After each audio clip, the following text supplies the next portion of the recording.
Olá, tudo bem? É sempre um grande prazer estar ao vivo com vocês aqui na página Serviço Social Brasil para nossas discussões. Eu nem sempre tenho tempo de vir aqui conversar com vocês porque eu tenho infinitas atividades. Eu já digo logo a palavra bem exagerada, infinitas. Não dou conta mais, já não dou conta há um bom tempo. Tenho buscado parcerias para conseguir dar conta do trabalho que me tem ocorrido no serviço social. Tem muito trabalho para ser feito e nós precisamos arregaçar as mangas para trabalhar neste sentido. E a nossa discussão de hoje é serviço social e pensamento complexo. Eu quero trazer essa proposta de debate aqui com vocês para podermos aprofundar as nossas reflexões a respeito deste tema, que é tão novo, que é tão necessário, que é tão contundente, complexo, tensionado, e nós estamos construindo ainda as questões das competências e atribuições do serviço social na educação. E eu preciso que vocês pensem e façam a reflexão a respeito de como vocês podem e vão contribuir na construção desse entendimento. Então vamos lá, eu quero discutir alguns pontos que eu considero crucial com vocês a respeito dessa temática e que eu acho extremamente importante, que não pode ser negado a sua discussão, ampla discussão, diga-se de passagem. Tudo bem, Verônica? Seja bem-vinda. Verônica Brito, nos assistindo aí, várias outras pessoas. Deixe seu comentário, compartilhe o vídeo, ó, tem um botãozinho de compartilhar aí, porque essa discussão tem que ser ampliada com toda a categoria. Se você é tutor de sala, leve essa discussão também para os seus alunos. Eu vou apresentar vários temas complexos aqui no pensamento complexo do serviço social na educação. Leve a discussão para a sua sala de aula, para o núcleo. Olá, Elza, tudo bem? Seja bem-vinda. Vamos lá, então. O entendimento do serviço social na educação se baseia na Lei 13.935 de 2019, que está completando hoje um ano de existência. Hoje tem um ano que a Lei 13.935 de 2019 completa um ano. Eu sou crítico dessa lei. Vocês sabem, vocês me acompanham e vocês sabem que eu sou crítico. Eliana Menezes, bom dia, seja bem-vinda. Mônica Gonçalves, Ana Silva, muito obrigado pelo elogio, Eliane. Eu sou crítico da lei porque a lei não contempla a profissão, não contempla o trabalho profissional. A lei é muito insignificante, são 4 artigos. E nós teríamos que falar de tantas coisas aqui para poder comemorar hoje a lei, a Lei 13.935. Precisaríamos pensar na questão das diretrizes, objetivos, a missão, os princípios dessa lei. Precisaríamos falar também da fonte de financiamento, uma fonte específica para ela, não incluí-la numa fonte de financiamento que já tem um direcionamento, que já tem os gastos, que já está extrapolada, que não é suficiente para aquilo que já vem cobrir. Não incluir. E se incluir especificamente dentro de um pacote que fique bem claro qual é o orçamento para o serviço social na educação.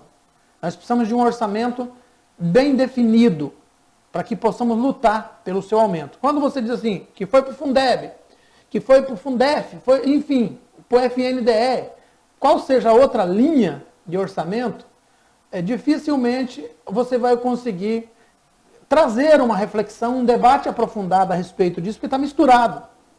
O Estado tem essa capacidade de misturar, de transferir a responsabilidade, de focalizar, pontualizar o processo, como é a discussão que eu fiquei sabendo de várias fontes, que o serviço social no Brasil está sendo transformado na ronda escolar. E eu vou falar sobre isso mais para frente, que é a pessoa que vai atrás única e exclusivamente para tratar das questões de evasão escolar. Então eu quero chamar a atenção dos profissionais que estão envolvidos para se posicionarem.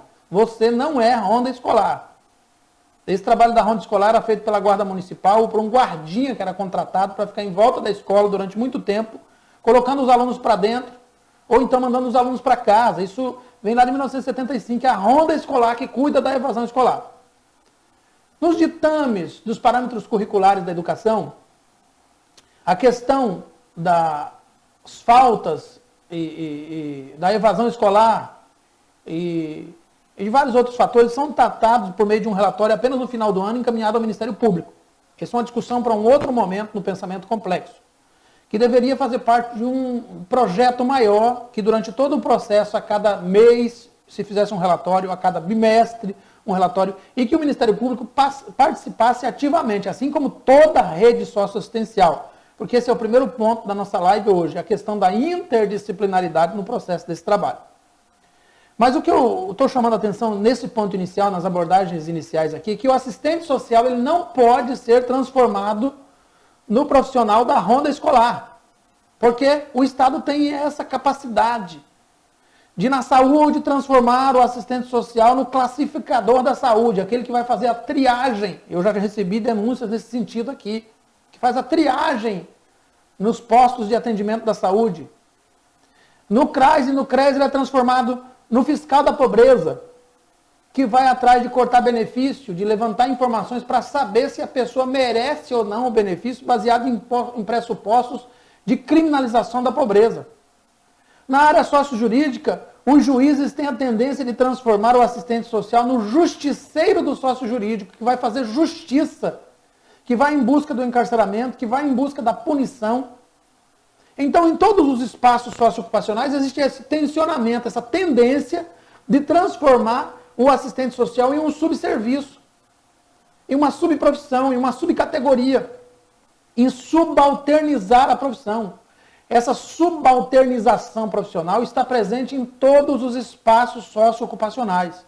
E nós precisamos nos posicionar. Está nascendo um novo espaço e já começou o profissional a ser transformado no guardinha que faz a ronda escolar. Com todo respeito a quem faz esse trabalho, se ainda o faz, que eu considero extremamente violador de direitos, mas se ainda tem a necessidade do cara que faz a ronda escolar, que vai nos bares, nas lanchonetes, nas praças, para ver se tem aluno para colocar para dentro do pátio da escola. Ou então para mandar para casa, se tiver de farda escolar, de uniforme escolar. Ou obrigando o aluno a usar o uniforme para entrar na escola, não entra. É a questão da ronda escolar para cuidar única e exclusivamente da evasão escolar.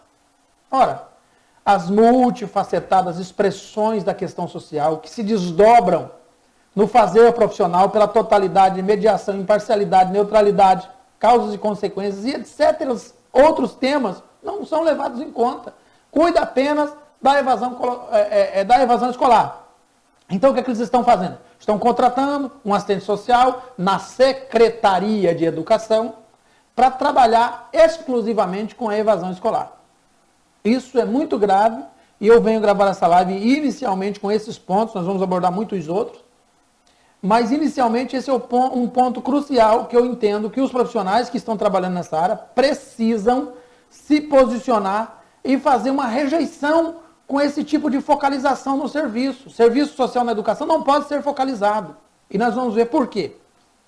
Então, sob o ponto de vista de Vallon, Vygotsky, Piaget, Ferreiro e vários outros, eu gosto sempre de citar esse, até Freud pode ser citado aqui, do desenvolvimento psicogenético e abordando também o Estatuto da Criança e do Adolescente, eu quero pensar o serviço social na educação. Quero discutir o pensamento complexo do serviço social na educação. Não podemos pensar o serviço social na educação sem pensar a interdisciplinaridade.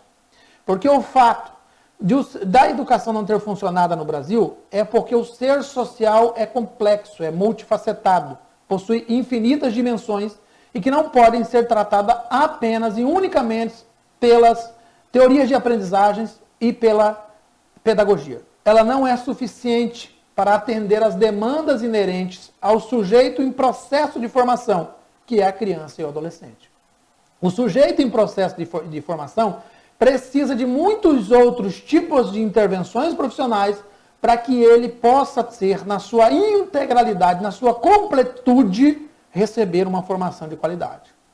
Enquanto a educação for responsabilidade exclusiva da escola, ou da pedagogia, ou do magistério, ou dos professores, ela será um fracasso. Nós temos exemplo da Finlândia, que passou a cuidar a totalidade do sujeito, atendendo todas as suas necessidades, integral. E educação integral perpassa pela dimensão socioeducativa, perpassa pela ressignificação social, perpassa pela autonomia, pela emancipação social, pela garantia do reconhecimento da cidadania e do sujeito social de fato existente. Não há como pensar educação simplesmente na lição de casa, simplesmente no pensamento de que um único profissional, no caso o professor, vai dar conta de tudo isso. E para além disso, a família precisa participar integralmente deste processo. Do contrário, nós não teremos uma educação de qualidade no Brasil. O problema da educação não funcionar no Brasil, o problema não é culpa da pedagogia, não é culpa do professor, não é culpa do magistério, é porque criou-se uma frase que diz: a educação pode mudar o mundo. Isolou-se um direito social do artigo 6º da Constituição Federal. Isso é o trabalho maquiavélico do político, do pseudocientista e do teórico sem qualidade técnica de pensamento complexo, que não consegue ver a totalidade, que foca numa coisa só. Paulo Freire nunca disse isso.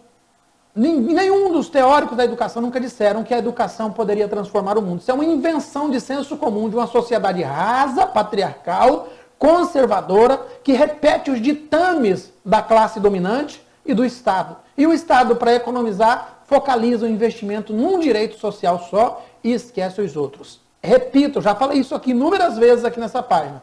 A educação não pode mudar o mundo. A educação é um direito social só. Ela sozinha não tem o poder de transformar o mundo. A integralidade dos direitos sociais, trabalhado na interdisciplinaridade e trabalhado na rede, na dimensão da rede socioassistencial, na sua completude, com um projeto envolvendo vários profissionais de interesse, inclusive a família, esse sim pode mudar o mundo. Agora, quando você focaliza num direito só, você condenou o processo, você condenou o procedimento, o método, condenou absolutamente tudo, porque você pegou um sujeito multifacetado, com múltiplas expressões, que está envolvido num cotidiano igualmente multifacetado, que é resultado de multifacetadas expressões da questão social, e desculpe a redundância, mas é isso mesmo. E aí você pegou esse sujeito que é um quebra-cabeça, que é um emaranhado de complicações, de causas e consequências, de idas e vindas, de devires, como diz a professora Sarita, e você colocou ele, afunilou ele para dentro de um direito social só, e você espera que aquele direito social traduza todas as problemáticas que ele está envolvido. Não vai acontecer.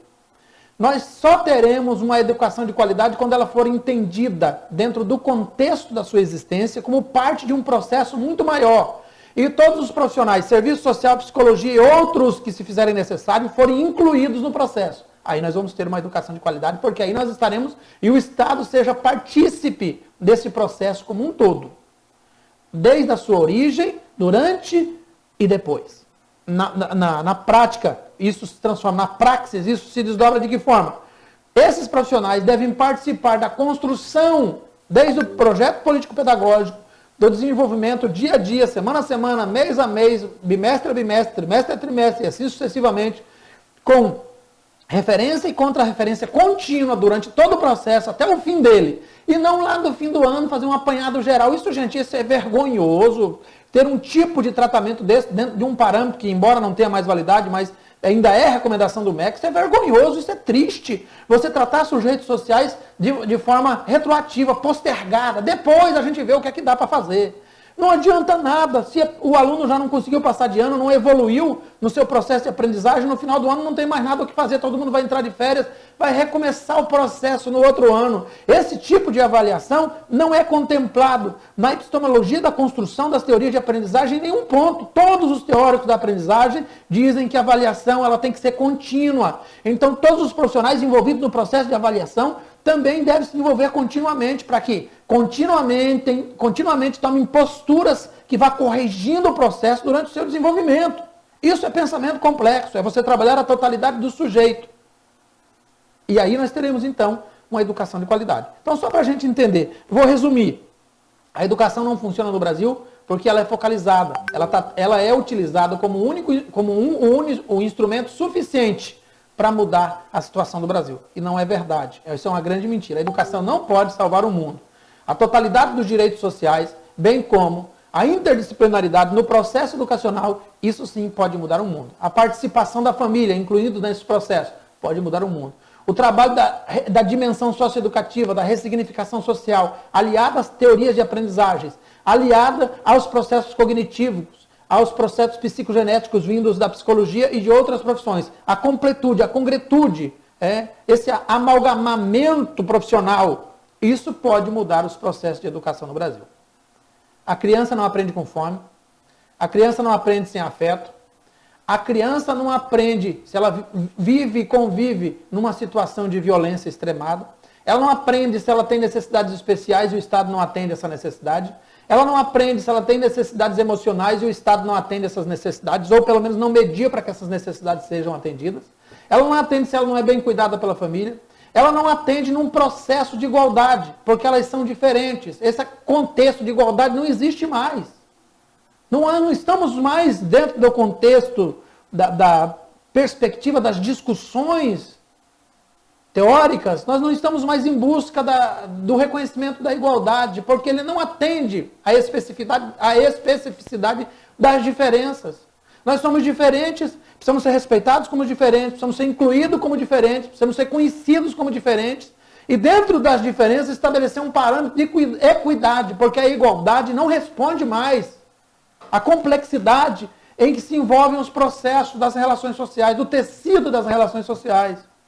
Igualdade já é um termo obsoleto. Nós precisamos entender a diferença para estabelecer a equidade nas diferenças. Porque a igualdade pretende nivelar os diferentes para serem iguais. A equidade, ela não nivela ninguém, ela concede situações, cria circunstâncias e intervenções para que os diferentes desfrutem dos mesmos direitos daqueles diferentes que estão em condição superior. Veja como isso é bem complexo, mas nós precisamos entender isso.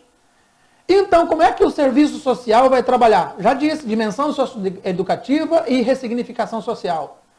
E emancipação, autonomia, dentro das expressões da questão social que vão surgir no espaço educacional. Mas o assistente social não vai fazer isso sozinho também, porque se ele for fazer isso sozinho, ele vai repetir o mesmo erro da pedagogia que tenta educar sozinho, que não tem o trabalho da família na educação, que é responsável por pelo menos 50% da educação das crianças. Não tem.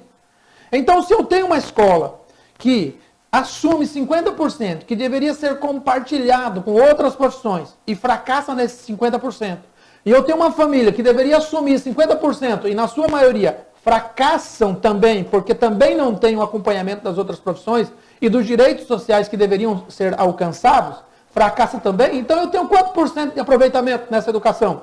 Algo próximo de zero. Algo bem próximo de zero. A pedagogia fracassou, a culpa não é dela. A pedagogia fracassou porque assumiu uma responsabilidade interdisciplinar e não deu conta. E vocês quiserem conhecer, estudem os países que a educação é primeiro mundo, que estão em primeiro lugar nos níveis educacionais. Vocês vão perceber que os professores são valorizados, mas que eles não trabalham sozinhos. Que eles são bem qualificados também, mas que eles não trabalham sozinhos. Existe toda uma equipe que trabalha junto com eles, existem mais direitos sociais sendo viabilizados, eles estão preocupados se a criança está se alimentando, se a criança está em paz em casa, se a criança vive num contexto de tranquilidade dentro do lar, se a criança não vive no trabalho análogo, sendo explorada no trabalho análogo à escravidão, se ela não vive apanhando, sofrendo castigos físicos dentro de casa, de pais covardes que batem nos filhos para descontar suas frustrações, de pais antiquados, arcaicos, que trouxeram o patriarcalismo e defendem o patriarcalismo e o fundamentalismo religioso e covardemente, em vez de utilizar outros instrumentos na educação doméstica, utilizam a violência doméstica para castigar os filhos na intenção de construir uma educação pelo simples motivo de não conhecerem outro método educacional ou por pura covardia e preguiça de ir em busca de outra metodologia para educar os filhos. Só conhecem o castigo físico. Só conhecem a dor, porque são frutos da dor. A dor não educa. O castigo não educa. O castigo não constrói pensamento complexo. A dor e o castigo só subalterniza, cala, silencia, amordaça e serve para descontar as frustrações do cotidiano na vida do adulto. Mas não educa ninguém, não transforma ninguém, não empodera, não emancipa, não ressignifica, não cria pensamento complexo. A dor não serve para educar. Mas assim como nós temos pais que defendem o castigo físico, nós ainda temos assistentes sociais e pedagogos e outros profissionais que defendem a palmatória ainda. Não de modo aberto, mas de outros formatos, de outras formas, de outras maneiras, com outras abordagens, com outras linguagens, e eu vou mostrar algumas delas aqui para vocês.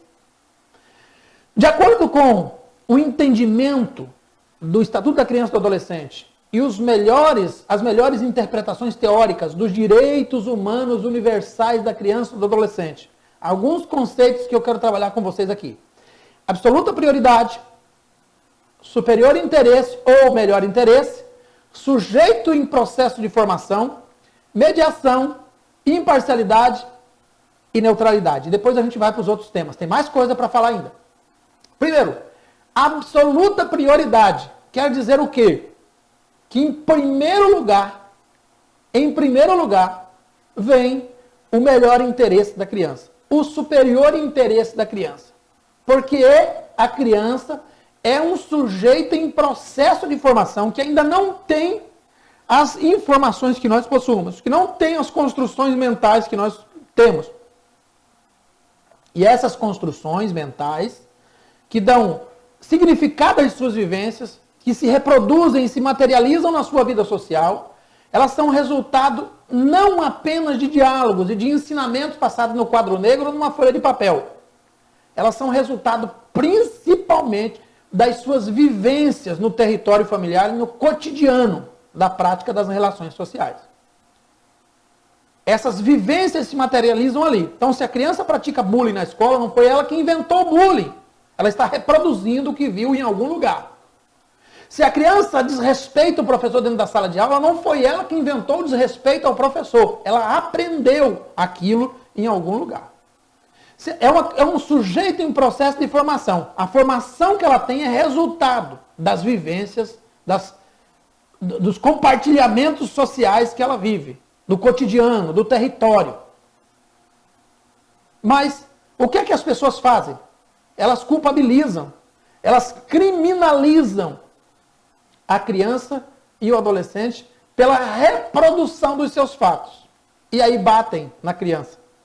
Em caso, os pais, ainda neste país arcaico, velho, ultrapassado, obsoleto, ainda têm esse direito. Ainda que em lei não possa, mas subjetivamente os juízes, o sócio jurídico ainda defendem esse direito. É uma sociedade burra. Então, ainda tem o direito. E aí, passa-se por esse mesmo pensamento na escola. Eu tenho casos de cidades no Brasil que estão cobertas de lama, de violência contra crianças e adolescentes dentro da rede municipal de ensino. Eu estou denunciando constantemente aqui. Cidades, nós estamos de olho. Cidades inteiras em que a imensa maioria daqueles profissionais da educação espancam ou agem de forma violenta, violência simbólica ou violência física ou psicológica contra crianças dentro do ambiente escolar. Então o defensor da palmatória, ele não entende de absoluta prioridade, ele não entende de superior interesse, ele não entende de sujeito em processo de formação. Ele acha que o poder que ele tem é o poder do professor, a autoridade do professor, que se desdobra na necessidade de um respeito e de uma autoafirmação dentro de sala de aula, que não é conquistada pela competência profissional e pela afetividade, mas pela imposição, pelo amordaçamento e pelo silenciamento. E acontece o mesmo com os assistentes sociais. É da mesma estirpe, são do mesmo ninho de cobra, vamos assim dizer. Nasceram do mesmo ninho de conservadores tradicionalistas, fundamentalistas, patriarcalistas e a maioria deles clericalistas também, defensores do clero como autoridade superior. Então esse conceito de entendimento de melhor interesse, de superior interesse, de absoluta prioridade, de sujeito em processo de formação, se desdobra numa linguagem que eu tenho visto acontecer dentro do serviço social. A quem o serviço social vai trabalhar? Com quem e para quem o serviço social vai trabalhar na educação? Com absoluta prioridade, atendendo o melhor interesse, o superior interesse das crianças e adolescentes que são sujeitos em processo de formação, e de afirmação, e de reconhecimento enquanto sujeito. Vai trabalhar para a criança. Não vem com essa conversa ultrapassada, obsoleta, uma conversa vergonhosa que o assistente social vai trabalhar para o professor. Vai, talvez. Se houver a possibilidade de fazer uma mediação, vai. Mas se houver um conflito, o assistente social, profissão não neutra, não imparcial, o trabalho do assistente social na escola não será imparcial, não será neutro, pelo menos o trabalho competente, ético, teórico-metodológico, ético-político, epistemológico, que segue o arcabouço literário desta profissão, não será neutro, não será imparcial. Então ele vai escolher um lado. E, atendendo o melhor interesse, absoluta prioridade, e a questão do sujeito em processo de formação, esse lado prioritariamente será o da criança e do adolescente. Em todas as circunstâncias. Se dentro do processo for possível construir uma mediação, e essa mediação atingir também o professor, levando em conta a prioridade para a criança ou adolescente, aí sim haverá o trabalho.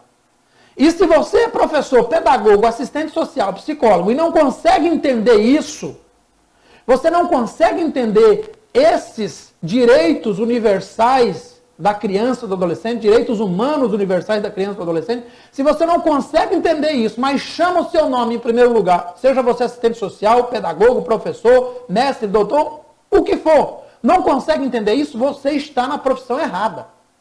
Você está trabalhando com humanas que tratam de questões tão complexas que tem que se escolher de forma parcial, não neutra, um posicionamento específico, atendendo aquele que está mais vulnerabilizado dentro do contexto das relações sociais. E você não consegue entender isso? Então você está na profissão errada. Você devia estar fazendo outra coisa da sua vida. E não sendo assistente social, não sendo professor, assumindo o magistério. Profissão tão digna, tão nobre, tão necessária, mas que tem sido mal executada em muitos lugares. Não importa qual seja a situação, violência, negação de direito, desrespeito, vandalismo, e aí nós nos desdobramos em cima de outra situação. Quando não se leva em conta o melhor interesse, a absoluta interesse, a prioridade, o superior interesse, o sujeito em processo de formação, as pessoas vão falar de quê? A destruição do patrimônio. Vamos fazer um projeto para combater o bullying. Vamos fazer um projeto para diminuir a violência e a drogadição nas escolas. Vamos fazer um projeto para diminuir o vandalismo na escola, a depredação do patrimônio público. Isso são abordagens superficiais. Todas essas abordagens é o que a gente mais vê. São abordagens superficiais. É melhor do que nada, vão dizer, e talvez até seja melhor do que nada. Mas não é suficiente. Porque isso é tratar as consequências e não tratar as causas. Causas e consequências. A profissão do serviço social no Brasil assumiu esse ranço, esse vício, essa tendência asquerosa de tratar as consequências e não ir em busca das causas. Por quê? Porque é muito mais fácil você tratar as consequências. É muito mais fácil você enxugar o gelo e fazer de conta, fazer cara de paisagem, acenar e fazer de conta que nada aconteceu. Mas quando você começa a entender o sujeito em processo de formação, para te atender, eu vou falar que nem agora o sulista, né? Eu sou de lá, mas perdi o costume. Para te entender o superior interesse de quem? Que interesse? Vamos pensar a semântica desse contexto. Superior interesse de quem? Da criança. Qual é o interesse da criança? Você sabe? O superior interesse, o melhor interesse. No que é que ela está interessada? Qual é o superior interesse da criança? Primeiro, aos ditames que o Estado estabeleceu no Estatuto da Criança e do Adolescente, que não é ruim, a respeito do melhor e do superior interesse da criança. Mas, para além disso, tem a questão da totalidade. Para entender as causas da depredação na escola, as causas da violência na escola, as causas do bullying, as causas, eu não estou falando agora das consequências, aí todo mundo sabe que é o que acontece com o professor, com o aluno, com o coleguinha de escola, para entender as causas dessa problemática toda. Para entender isso, você precisa buscar a profundidade na totalidade de como isso acontece. Por que acontece? Quais são os motivos disso acontecer? E para você fazer isso, você não basta ir buscar isso no ECA. Não basta ler artigos científicos e mestrados, não que seja dispensável, mas estou dizendo que não basta. Não é suficiente ler livros sobre o tema. Não é suficiente buscar informações em lives, como essa que eu estou apresentando, por exemplo. Não é suficiente buscar informações em congressos, seminários, etc. Você precisa conhecer o sujeito social daquele processo. Um a um. Cada um deles. Conhecer o seu território, as suas vivências, as expressões da questão social que envolvem a sua totalidade. Conhecer olho no olho, tete a tete, face a face, pergunta a pergunta, instrumento e método sendo aplicado na praxis, por meio da dialética, por meio da mediação, da ressignificação, da dimensão socioeducativa, conhecer o sujeito, conhecer o interesse da criança, do adolescente, que está envolvida nesse processo, que é sujeito do processo, que violou o direito ou que teve o direito violado, que entrou em conflito com a lei, ou que foi objeto de estar em conflito com a lei, em primeiro lugar. O professor foi vítima de violência ou de desrespeito por parte de um aluno. Vou viabilizar o direito de proteção do aluno. Você vai tratar as consequências. O problema vai continuar existindo, porque você está enxugando o gelo. A criança foi vítima de bullying. Vamos fazer um processo para trabalhar na escola a ressignificação desse processo do bullying. Aí você faz o projeto, desenvolve o método, aplica o método, continua nas consequências. Se você não for ao território, tratar na individualidade, você vai estar fazendo mais do mesmo. Fazer mais do mesmo é um costume dentro da profissão. Mais do mesmo é um costume no território epistemológico. Os operadores do direito querem que o assistente social faça mais do mesmo. Os operadores da saúde, os trabalhadores da saúde, quando recebem um assistente social no quadro, acabam querendo que o assistente social faça mais do mesmo. As mesmas atividades, eles só repassam as atividades de forma eclética, dentro do ecletismo, repassam as atividades para mais do mesmo.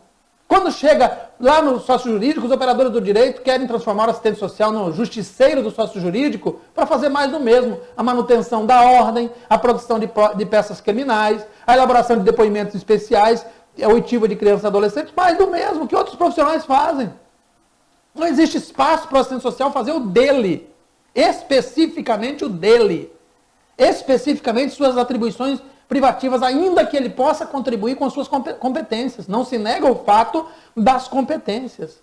Mas quando você transforma o fazer profissional em apenas competências e nega as atribuições privativas, você subalternizou a profissão e transformou o profissional num profissional que faz mais do mesmo. Você focalizou o fato profissional. E como é que isso acontece? Por que isso acontece?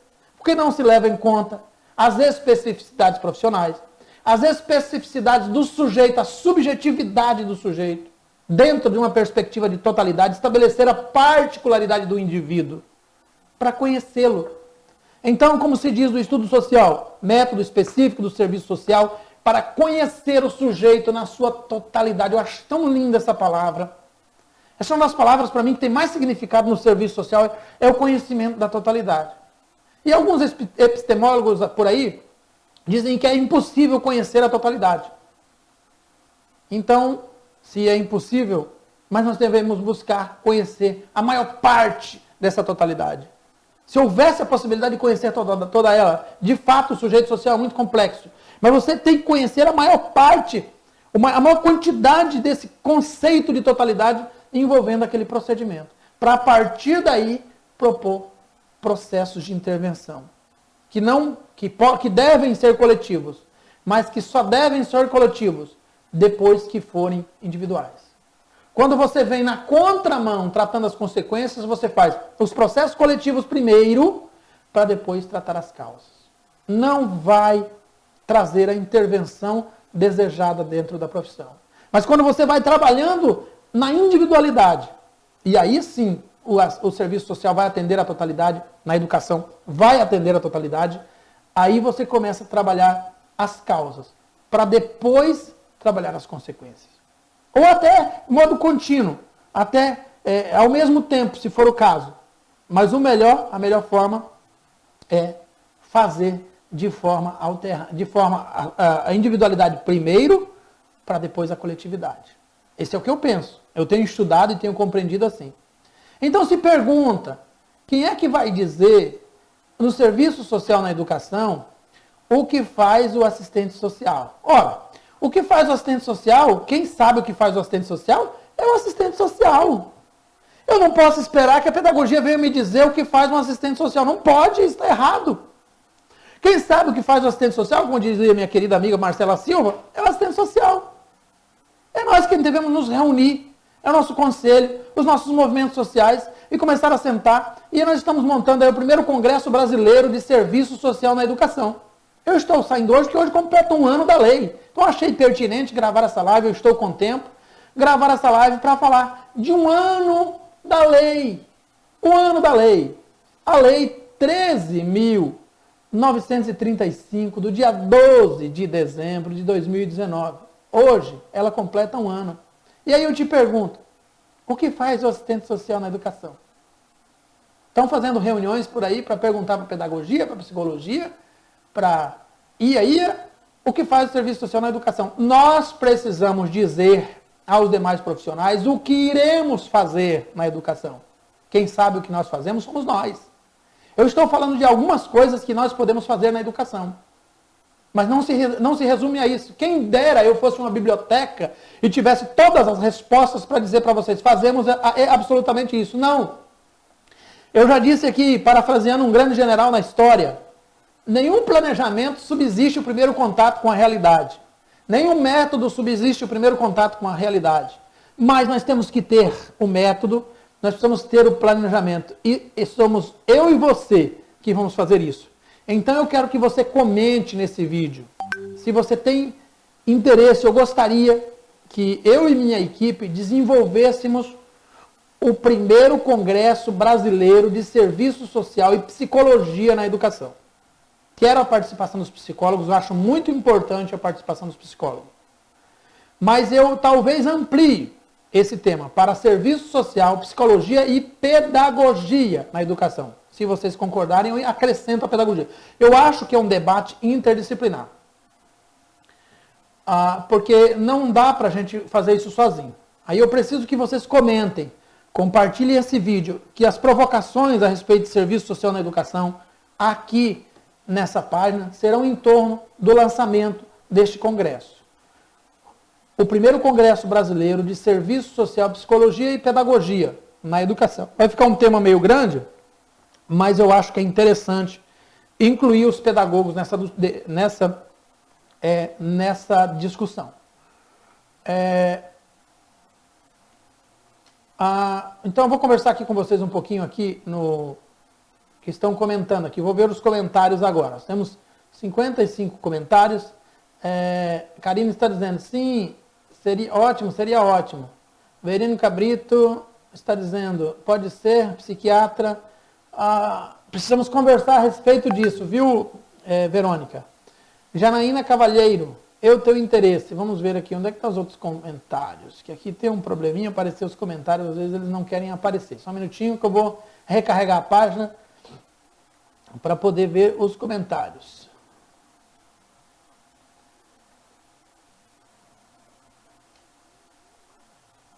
Compartilhe o vídeo aí, viu, gente?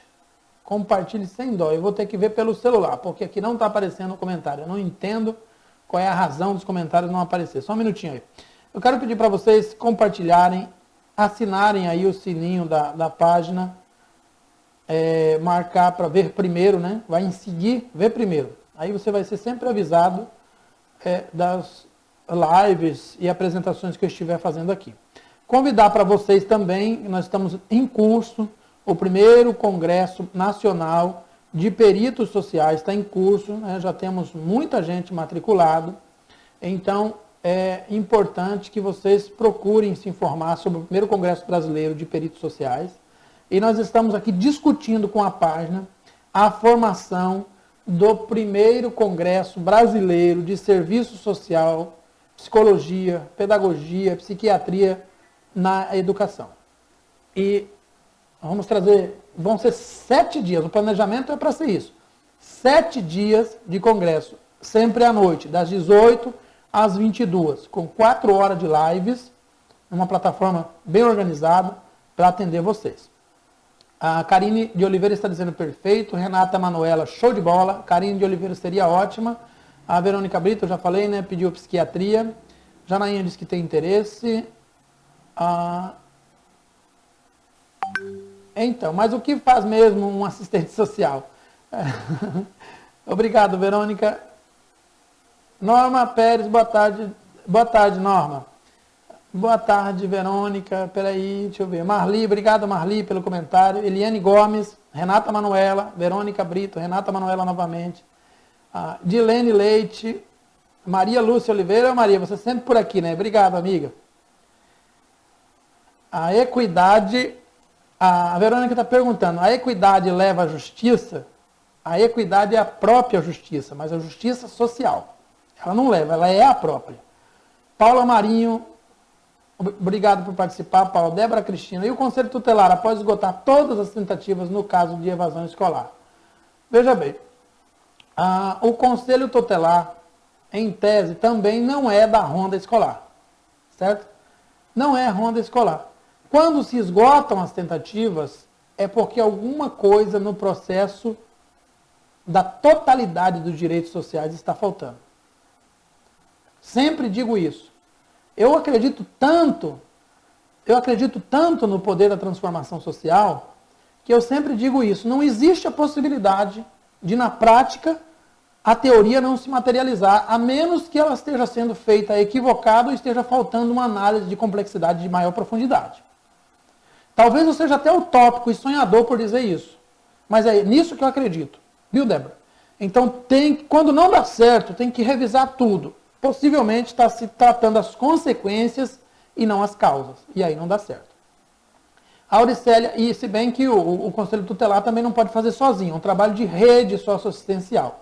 Em muitos casos, as instituições ou profissionais acabam assumindo o ônus do trabalho completo, porque a rede não funciona, ele acaba assumindo tudo, e aí não dá certo também. Se a rede não funciona, não dá certo. Quando se assume totalmente a responsabilidade, às vezes até se obtém algum resultado, mas não se tem o resultado total. Obrigado, Auricélia, Luciana, Cristiana de Cuiabá, obrigado, Cristiane, seja bem, RM, né? Cristiane RM. Maria Arthur, bom dia, Santo Antônio dos Lopes, Maranhão, obrigado, Mari. Maria Vandeísa Figueiredo, bom dia. Paula Marinho, bom dia. Oriximiná, do Pará, bom dia, Paula Marinho. Obrigado, Verônica. Ela disse que cresce muito nas lives que eu apresento. Obrigado, Verônica. Cuiabá presente. Ana Silva, obrigado, Ana. Derli Ferreira dos Santos, obrigado, Derli, bom dia.